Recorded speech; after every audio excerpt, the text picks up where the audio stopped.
What is a substance made up of? What's it composed of? And there's substances that have specific compositions that never change. Okay, can you give me a specific substance? Its composition stays the same no matter what. When you take a look at your terms and look at some matter, terms that deal with matter, can you give me a term that its composition won't change? Would be a solid. What's that? Box. Box. I'm looking to be a little bit more specific on your terms. Look at your terms. Is there anything in there that is definite, specific, won't change on it? Yes. Okay. Now solids can change into liquids, right? They can change. Yeah. Huh? An element. Okay, an element, right? An element's composition won't change, correct? If we're just talking about elements. Now that we know elements will combine and form compounds. But if we look at an element and we look at every part of that sample, those atoms are the same no matter where you look in that sample, right? You can take a look at that sample and pick from different portions of it, and it has the same identical atom. Like sulfur would be 8 protons and 8 neutrons. Okay, or I'm sorry, 16 protons and 16 neutrons. Okay, would be always the same. Its makeup won't ever change on that. Yes. Isn't it also chemical? What's that? Isn't chemical also? Everything's chemical. So if you be more specific with that, an element's a chemical. Okay. What else is definite? Won't change no matter where you go. Here compared to Lincoln, compared to anywhere else. Where is it never going to change? So we got element. What else? So those elements are universal. What are those elements? When they combine with other different elements, what do they make? Compounds, right? So that's in the definition. Now some people wrote the first half of that definition down, and other people didn't write the full definition. And the second part of the definition in the book would say that you would have 2 or more different elements come together chemically to form this substance, and that's a compound. Water, H2O, it's the same no matter where you go. Okay, H2O, it's 88% oxygen, 12% hydrogen by weight. Never changes. So those are definite compositions. We call them definite composition. We know the defined composition of water, okay, the percentages. We know the defined compositions of a lot of these different compounds. Now, what composition can change though? So those two don't change. What's a composition that when you look at it, it may change due to how it's put together? Now this isn't one of your terms because what happened, I looked at page 21 and it was supposed to have all the terms in there and it didn't. I don't know why these terms were left out. Because I just assumed those are all the terms, those are all the bold print, and that's all I need to know. And in the first period I was going through this and they didn't have these defined. So if it's not an element, it's not a compound, what's your other choice? Yep. Okay. You would have an atom. An atom is even a smaller example of an element. But an atom would be pure. An atom would be pure. And these aren't terms, okay? Can you think of something that doesn't have a definite composition? That composition can change depending upon how it's put together. Yeah?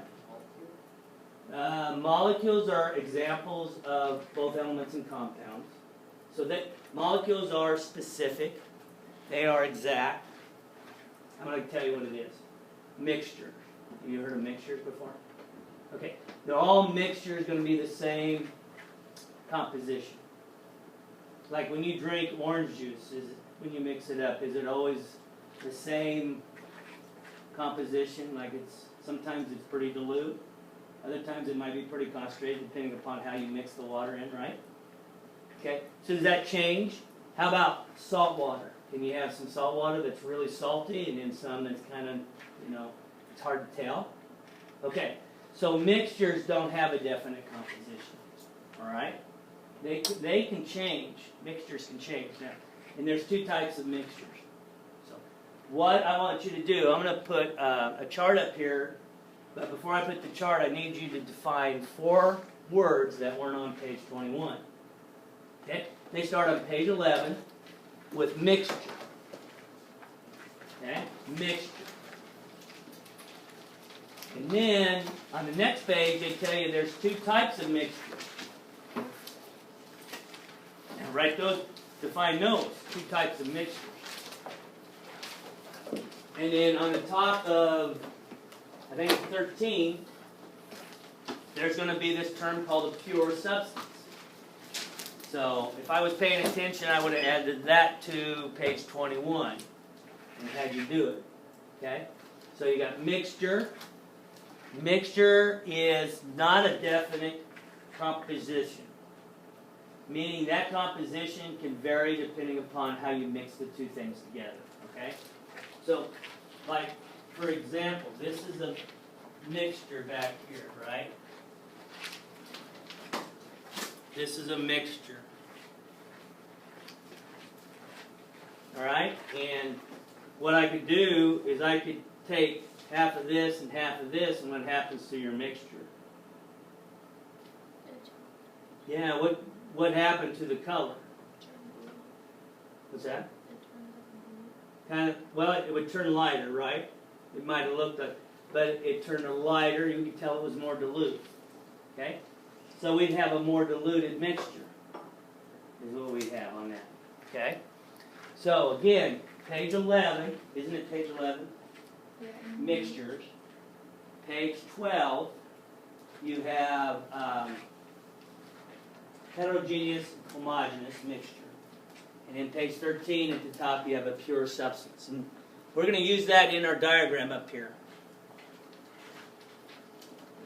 So really what we're doing now is we're looking at composition of matter and differentiating between. Differentiating means telling the difference between the 2. Okay? Similarities and differences.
Okay, so as you're looking at those definitions, if you see a mixture is a combination of 2 or more substances physically combined.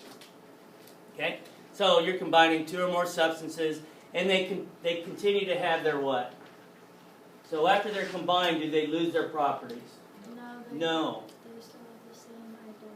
Right. They keep their identity. They don't change their identity. Their identity stays the same. Chemical, they change their whole identity.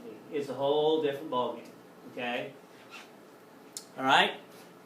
There's homogeneous mixtures that are uniform throughout, which means no matter where you look through the material, it's going to be the same composition throughout. Do you guys agree that this is probably considered a solution up here?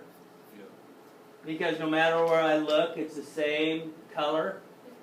And also another thing you can tell by something that's a mixture that's homogeneous is you can't pick out the different parts. So I cannot pick out the different parts of this solution. I can look in there, can I pick out the green, the green dye that makes it green? No. Can I pick out the water molecules? I can't pick them out. They're too small. They're too small to see, and everything looks equal throughout, and we know it's a mixture, then that would be considered homogeneous. Now, if we can pick out the different parts, that's heterogeneous, which means it's non-uniform throughout. So if we look at a material, and we can't, if it's a solution, we'd say, and we can see through it, it's in a liquid form, we can see through it, that's going to be homogeneous. If it's in a mixture and we can't see through it, okay, we can't see the other side, then that's going to be probably a good likelihood it's heterogeneous. Or if we can pick out the parts, it's going to be heterogeneous. Okay? And then, so that would be mixture. And then up above on page 13, you have pure substance, right? Now, pure substance, we said, was what? A specific composition. It doesn't change, right? And its characteristics won't change. Okay? So, let's put those words in here. All those words you just wrote down, plus a couple others that we've talked about, will be written in here. Separated by physical means. What term you guys just wrote down can be separated by a physical means? What do you think? Which of those terms? Yes? Right. But it's under the category of what? Heterogeneous is under the category of what? Mixtures. So we would have mixture here. So separated by physical means, yes. Okay? We also have an answer no. It can't be separated by physical means. So what would go here? Yes? Yep, Isaiah? Pure substance. Pure substance, very good. So what are two examples of pure substances? Yep. Compound is one, meaning it has a set composition. Its composition does not vary. When we talk about CO2, it's always 1 part carbon, 2 part oxygen. Yep. And what? Element.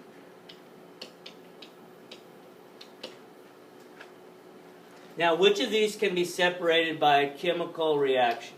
Can an element be broken down further by a chemical reaction? No. No, the answer is. Here, compounds, yes, they can be separated down further. You can break them apart by chemically alternating by breaking the bonds and reforming them. Over here we have the two terms heterogeneous and homogeneous, right?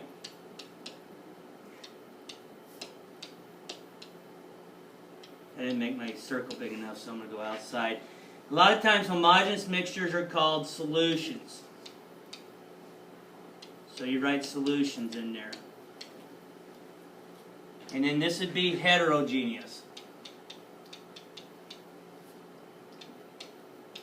mixture.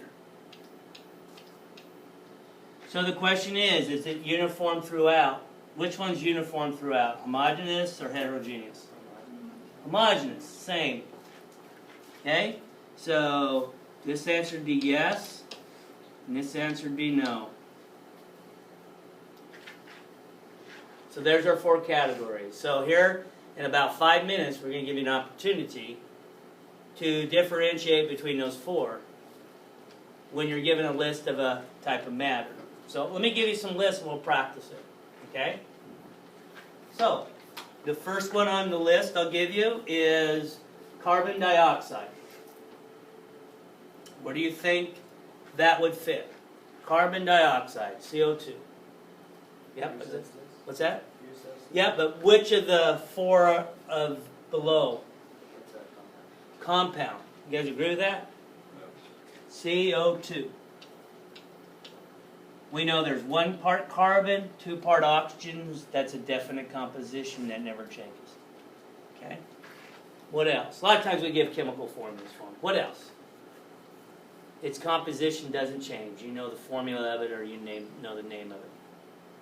What are some other formulas you guys learned?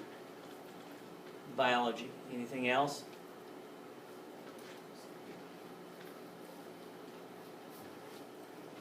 Should be able to come up with a couple more. H2O. H2O. Right, because it has a definite composition. H2 hydrogens for every 1 oxygen. That's the only way water can go together. H2O. It has no other way to go together than that. If we put it together in a different way, then it's no longer considered water. It has the properties of water. Okay? Glucose? Which one? Glucose? Glucose. Yep, glucose is actually C6H12O6. So glucose is made by a plant through the process of photosynthesis, and we use it up by our cell respiration. So eventually, that molecule goes to our cells and combines with oxygen, and it makes CO2 and water. So, okay. From biology, those are ones that you're pretty familiar with. Elements I'm not going to go over because you got a periodic table. You can look in the back part of your book, and everybody has a periodic table you can look at. So if it's carbon or copper or silver, or you don't know if it's an element, you'd look it up. And if you can find it on that periodic table, then it would be considered an element. All right? Pretty much everything that's a mixture, if we can pick out the different parts, is heterogeneous. Okay? So if we can pick out the different parts, this desk is heterogeneous mixture.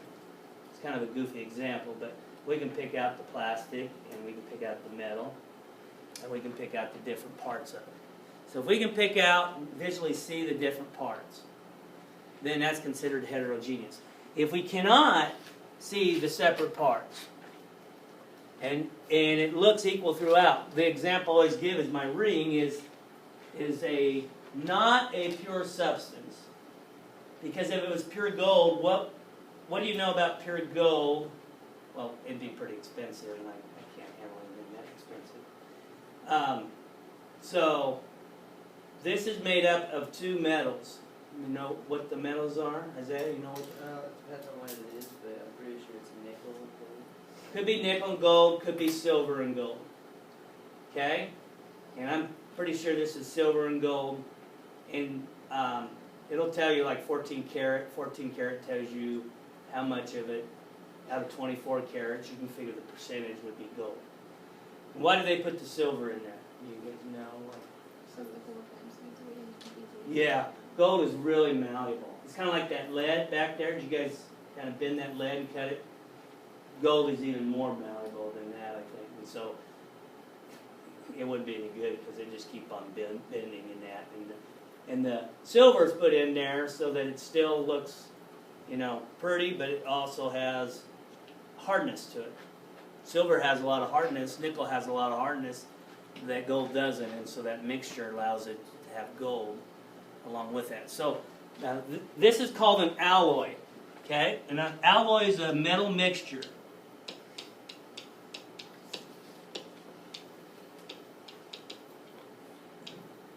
Can you guys think of other metal mixtures by name? Is that? Like bronze? Yep, bronze is if you get the 3rd place Metal Olympics, you get bronze. It's not that expensive. It's only tin and copper, so it's really, you really go down when you go from gold to silver to bronze. Bronze is like nothing, okay, compared to the gold medal being worth quite a bit. in that. Okay? Another would be brass. Okay? Yes? Would platinum be one? Platinum wouldn't be one. Platinum is an element off the periodic table, so you can kind of find it. And here's platinum. So platinum would be pure. It would be over the elements. Okay? Any questions? Now, I didn't give any choices for heterogeneous, but if you look at a material, you can pick out the different parts because you can see different degrees of concentration, then you should be able to figure out if it's heterogeneous. Homogeneous, you can't tell the different parts, one part from another. It's impossible to tell. So, all right, I'm going to go ahead and stop there.